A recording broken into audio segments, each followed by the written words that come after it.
Shalom teman-teman, kita ketemu lagi di dalam Intimate Project yang ke-38, The Greatest Ambition. Di dalam setiap fase hidup kita pasti selalu punya target atau ambisi yang mau kita capai. Tapi ketika kita sudah mencapainya, kita selalu mungkin ada rasa tidak puas dan pengen lebih dan lebih lagi. Kita mungkin jadi anak SD dulu, kita pengen cepat-cepat SMP, kita pengen cepat-cepat jadi anak remaja. SMP kita pengen cepat SMA, kita pengen cepat kuliah. Lalu ketika kita selesai kuliah, kita pengen dapat pekerjaan yang tepat, yang layak. Kita pengen bisa masuk ke dalam universitas yang paling bagus. Lalu kita pengen berkeluarga, punya anak dan lain sebagainya. Kita selalu punya pencapaian, punya banyak uang, berkeluarga. Tapi seiring berjalannya waktu, ketika kita sudah mencapai ambisi atau target kita dalam jangka waktu tertentu, kita merasa nggak puas. Kita merasa kok hidup rasanya susah ya. Dan rasanya pengen jadi kayak anak-anak lagi deh. Rasanya nggak pengen jadi orang dewasa, padahal dulu kita pengen cepet dewasa. Sehingga teman-teman, hidup kita berputar-putar di dalam ambisi, target yang selalu terus-menerus harus kita kejar. Tapi rasanya kita nggak akan pernah puas. Kita dapat yang satu, kita selalu mau yang lain. Kita udah puas dengan yang satu, kita pengen lebih dan pengen lebih. Sehingga ambisi dari kehidupan kita rasanya nggak akan pernah berakhir sampai kita mati.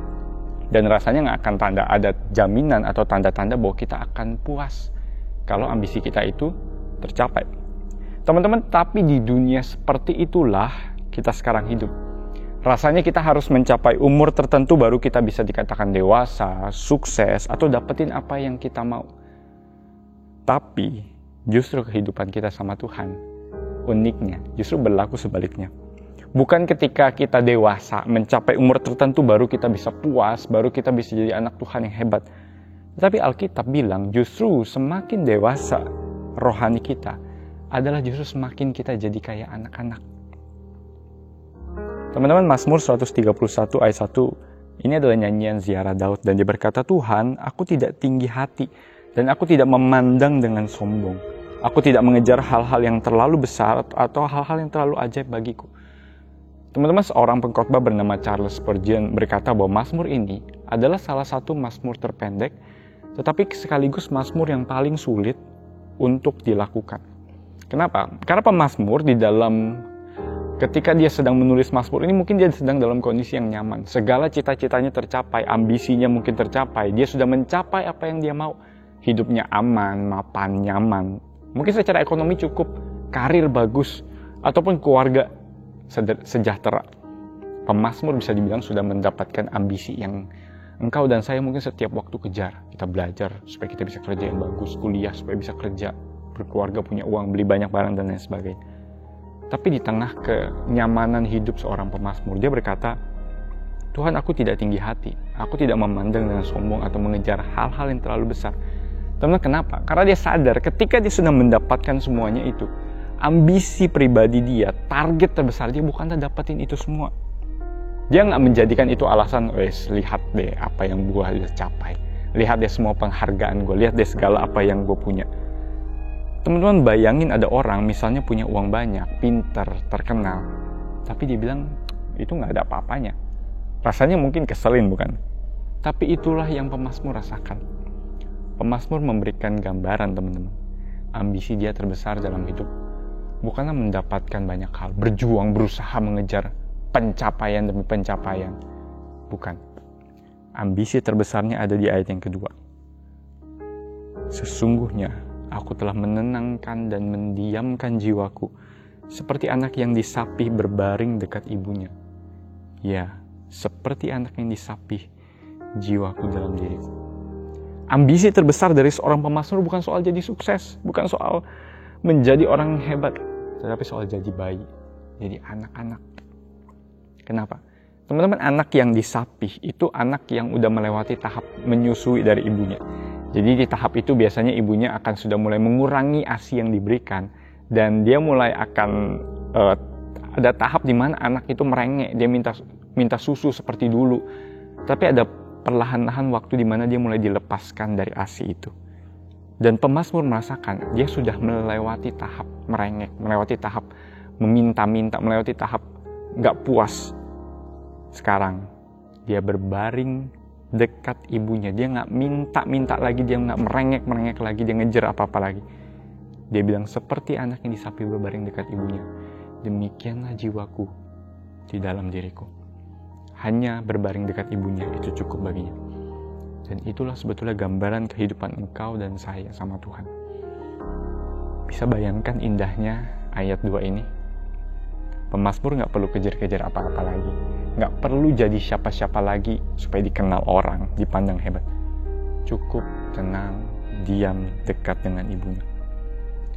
Teman-teman, setiap hari kita berjuang mengejar ambisi. Sekarang mungkin kita punya ambisi di semester ini nilai kita bagus, dipandang baik oleh orang tua, sama teman-teman baik, dapat kuliah di kampus yang terkenal, ataupun dapat sesuatu yang kita inginkan. Teman-teman, itu semua bagus, tapi itu semua bisa dibilang bagi pemazmur itu ambisi receh. Itu ambisi yang sebenarnya nggak ada nilainya. Pernah nggak sih kalau kita ngebayangin, kalau kita itu nggak perlu ngelakuin apa-apa untuk mencapai dan mendapatkan ketenangan? Pernah nggak sih kita ngebayangin bahwa tanpa kita mencapai ambisi-ambisi kita pun yang biasa kita punya, Tuhan sudah sayang sama kita? Bagi Tuhan, bagi pemazmur, ambisi terbesar dalam hidup bukanlah ketika kamu berhasil mencapai sesuatu, tapi ketika kamu berhasil seperti anak-anak berbaring dekat ibunya, tidak mau apa-apa lagi selain ada di hadirat Tuhan. Teman-teman, bayangkan kehidupan yang tenang, sejahtera, nyaman, bukan tergantung dari situasi, tetapi karena kita sadar, ya, Allah mengasihiku, apa adanya cukup bagiku. Sehingga ambisi kita boleh punya target, punya ambisi, tetapi ambisi terbesar kita seharusnya seperti anak-anak. Bukankah ketika anak-anak datang kepada Yesus, Yesus berkata, barang siapa tidak menyambut aku seperti anak-anak ini, jadi tidak bisa masuk kerajaan sorga. Kalau kamu adalah warga negara kerajaan sorga, kamu menyambut aku seperti anak-anak yang gak mikirin apapun, cuma tahu Yesus, cuma tahu, oh itu Yesus, saya ikut dia. Begitu polos, tapi begitu bergantung, tidak mikir apa-apa lagi. Apa yang membuat hidup kita tidak tenang sekarang? Ambisi terbesar dari hidup kita bukanlah ketika kita dapat suatu penghargaan atau kita berhasil mendapat suatu target tertentu. Ambisi terbesar dalam hidup kita adalah ketika kita seharusnya jadi anak-anak yang bisa diam, kenyang, puas, dan kita tidak minta apa-apa lagi selain berbaring dekat dengan ibu kita. Teman-teman, itu adalah hal tersulit yang mungkin harus kita lakukan di tengah dunia yang mungkin menuntut kita selalu kerja, selalu melakukan sesuatu, selalu mencapai sesuatu. Tapi pemazmur mengajak kita dengan di ayat ketiga, berharaplah kepada Tuhan, hai Israel, dari sekarang sampai selama-lamanya. Teman-teman, Tuhan menunggu kita untuk berbaring, diam, dekat Tuhan. Adalah ambisi terbesar hidup kita. Karena itu mari kita tanyakan beberapa hal di dalam kehidupan kita. Yang pertama, mari kita tanyakan, apa ambisi terbesar yang sedang engkau dan saya kejar di dalam hidup? Apa ambisi terbesar yang sekarang sedang pengen kita capai di dalam hidup dan kenapa kita mengejar itu? Yang kedua, jika ambisi terbesarmu tidak tercapai, apa yang kira-kira akan kamu rasakan? Kamu akan merasa kecewa, marah sama Tuhan, atau kamu akan merasa hidupmu berantakan dan hancur ketika ambisi terbesarmu itu tidak tercapai? Apa yang jadi ambisi terbesar kamu? Kenapa kamu kejar itu? Dan kalau itu tidak tercapai, apa yang kira-kira kamu rasakan?